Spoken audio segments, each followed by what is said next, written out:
38% conversion rate, 43% conversion rate, 52%. Let's transform your own landing pages into conversion machines like these. Timestamps below, along with some other helpful links and resources, including a link to grab a copy of some of our landing page templates. Now, what makes a landing page unique and special compared to pretty much every other page on your website is that it's designed to do one thing: collect contact information. That's it. That's all we're trying to do with this page. We offer something for free in exchange for that contact information. And to help us with this, there's going to be no external links on this page. People have two options: join or leave, and that's it. And it might sound a little counterintuitive, like, wait a second, don't we want some links up here or links up there just in case they don't want the offer? Well, no, because it turns out as soon as you give them another option, the option you want them to take will not be taken as much as if you just gave them the only option. That was a really silly way of putting it. The more options someone has, the less likely they are to take any of them. There we go. But more on that in a little bit when we get to driving action. So there is a simple 4-step framework you can use for any landing page on your site, offering anything from software all the way to a free ebook or a paid ebook, and that is the AIDA framework. It stands for attention, interest, desire, and action. So we'll quickly run through the 4, and then we'll take a deeper dive into how you can start applying these conversion elements to your own landing pages to hopefully boost and optimize your conversion. Now, the first step of the AIDA framework, attention, is going to be a headline that clearly communicates whatever your offer is. Then you move into creating interest, and this is where you're going to have some bullet points and a picture of your lead magnet. If you don't have a lead magnet or you're not quite sure what it is or any ideas, I'll link up in the cards in the description to a full-blown lead magnet guide. This is something you're going to offer for free in exchange for that contact information. Then we're going to build desire through the use of some sort of social proof. It's okay if you don't have testimonials. There's a simple way to get around that. And then, of course, action, right? The whole point of this page is to collect that email address, and we'll go through why sometimes you might not want to collect anything more than just the email address, even if you need more information as part of your sales process. Now, here is an actual example landing page and how all these elements work together. And you can grab a copy of this exact page via the link in the description using a free software called Systemi.io, which we like using to quickly build out funnels and landing pages just like the one you're looking at here. Now, when it comes to the success of your landing page, grabbing attention is going to be paramount here. This is like basic number 1. We need to make sure that our headline clearly answers the question, is this for me, and what's in it for me? You see, when it comes to creating landing pages, someone just clicked a link from your blog post, from your video, from your ad.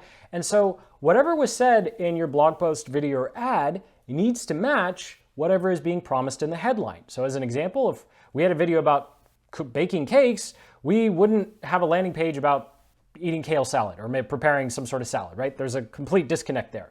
Now, while that might be a silly example, you just want to make sure that whatever you promised inside of your ad, your blog post, or your video, or wherever someone came from, is congruent with what's on the landing page. And so that's just step number 1. And then step number 2, of course, will be making sure your headline clearly communicates what is being offered and why they should care. So you're going to notice a lot of this has to do with copywriting because design doesn't really make that big of a difference. I mean, going back to the example pages from the start of this video, you can see that these are really, really basic and they convert really well because they clearly communicate what is in it for the person who's coming to the page and ultimately opting in. Well, at least half of them, right? No one's ever going to have 100% conversion rate on their landing page. Now, once you've grabbed attention with your headline, I'll actually link up in the cards and the description to a full-blown copywriting guide with lots of headline formulas like these that you can just copy, paste, plug and play for your own landing page. And after this, of course, we need to give people some more compelling reasons and build some interest around whatever it is that you're offering. And so here, you're going to want to have an image of whatever it is that you're offering. Now, quick aside, please don't use stock photos because we all know what those look like, and those just absolutely tank conversion rates. So if you don't have any sort of image or picture, you don't want to show a picture of yourself or something that represents whatever you are offering, then of course go ahead and use some sort of illustration or graphic similar to this landing page, the second one we talked about that converted at 43%, and that is a stock illustration. You just don't want to use stock photography because it just comes across as super disingenuous and really, really old because hardly anyone uses stock photos anymore. So then we have 3 or 5 bullet points, and this is going to answer the question of, okay, but what does this exactly do for me, right? So at the very top, we grabbed attention and said, you're going to get this awesome result. You're going to get this awesome thing so you can enjoy this awesome benefit and enjoy what comes out of achieving these results. And then your bullet points are going to create interest by giving a little bit more information. So again, I'll link up in the cards and the description to a full-blown copywriting guide that goes through lots of bullet point formulas you can use here. So once you've created that interest, it's time to build some desire. Now, ideally, this is where you would have a bunch of testimonials, media trust seals, and any sort of industry seals that you have. Well, most of us, especially when we're just starting, we don't have any of that. We haven't appeared on Forbes. We don't have 20 different clients who we can call up for testimonials. And we certainly don't have any certifications, just depending upon your niche or industry, right?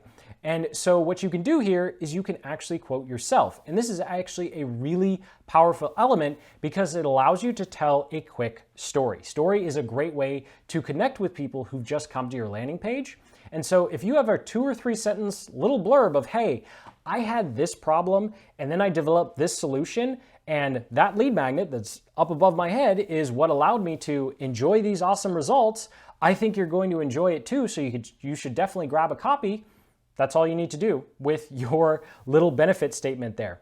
And so if you don't have testimonials, that's a quick trick you can use. Of course, we'll use a picture of yourself, not a stock image like this particular landing page example.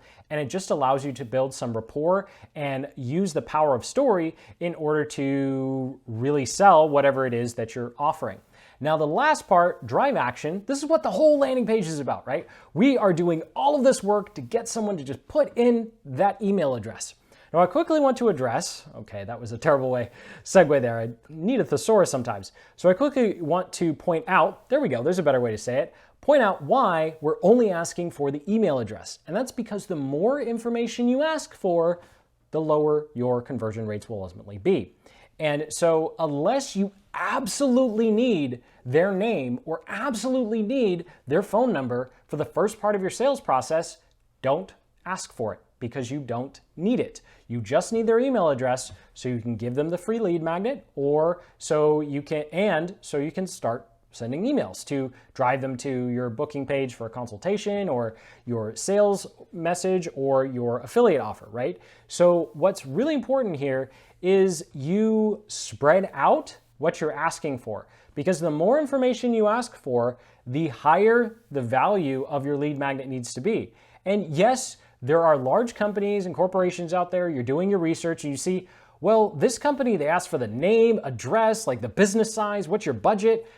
Well, that is because they are trying to filter out as many leads as possible, because they just only want people who are really, really interested to come into their funnel and then eventually book a strategy call with them. However, if you're not trying to get people on the phone, or even if you are, you need more people, because we're all solopreneurs or small businesses here, so more is better than less. And later on in your sales process, you can ask for that additional information before you jump on the phone with them. Or if you're selling digital products, you ultimately don't need that information at all until they actually buy something. So why ask for it now when you could just ask for it when someone's purchasing, and it's going to be a much lower friction point when someone's buying versus asking for their address just to get a free ebook or report or guide. So again, link in the cards in the description to a lead magnet guide that goes through some examples of lead magnets you can use to really help and boost your conversion rates. Now that does it for the page. So if we come back to our example here, our headline, our lead magnet image, bullet points, a quick little blurb from ourselves, and then the place to enter that email address. And that's really all you need to get started with your landing page. Yes, there are landing pages that go on for a really long time, but most of the time, a simple landing page like this is all you need to get started and start converting. Now, something you can do on top of everything we've talked about is optimize your page's performance. Now, there are going to be a lot of drawbacks here, which we'll get to in a moment. So you can go use a tool like Google Page Speed Insights, and we'll just use one of our example landing pages here. We'll put in the URL, and of course, we'll fast forward to when it's done. And you can see here, we get a score for desktop, and it gives you a bunch of information as to why it gave you that score and how fast or slow your page loaded. And then it gives you a score for mobile. Now, here you can tell our mobile optimization is just terrible. Even some of our landing pages that have one image on them, they still rank below 50%. And so while there's a lot you can do here, unfortunately, this is where your page builder comes in. So there are a lot of WordPress page builders. There are a lot of softwares out there. Like this Page Speed Insights demo was using MailerLite. And there are a lot of things you can't actually change. But what you can change is your image size, right? And this is just a headache of using page builders and not just building the page from scratch.